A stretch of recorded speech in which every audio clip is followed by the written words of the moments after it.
दाद लॻारी भरपासे में उरड़ी मौत बणिजी मासूम ॿारनि खे मारण लॻी आहे। ॻोठ रहमतुल्लाह महर मिहाणी में पोरित ख़ालिद हुसैन महर जे घर में क़यामत बर्पा थी वई। ख़ालिद महर जूं 3 मासूम ॿारड़ो 1.5 वरियनि जो मोहम्मद अयूब उरड़ी विघे फौत थी वियो आहे।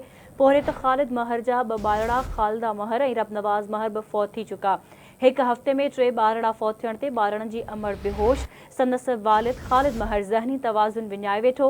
मुतासिर इलाइक़े में उरड़ी में फौत थियल ॿारनि जो तादाद वधी 7 थी वियो आहे। 60 खां वधीक मुब्तला आहिनि। ॻोठ रहमतुल्लाह महर मिहाणी में सोग वारी लहर छानियल आहे। वालिदैन ॻणती में वरितल आहिनि। अहम ख़बर अवां सां शेयर करे रहिया आहियूं। दाद लॻारी ऐं भरपासे में उरड़ी मौत बणिजी मासूम ॿारनि खे मारण लॻी आहे। ॻोठ रहमतुल्लाह महर मिहाणी में पोरियत ख़ालिद हुसैन महर जे घर में क़यामत बर्पा थी वई। ख़ालिद महर जो 3 मासूम ॿारड़ो 1.5 वरियनि जो मोहम्मद अयूब उरड़ी विघे फौत थी वियो। पोरियत ख़ालिद महर जा 2 ॿारड़ा ख़ालिदा महर ऐं रबनवाज़ महर बि फौत थी चुका।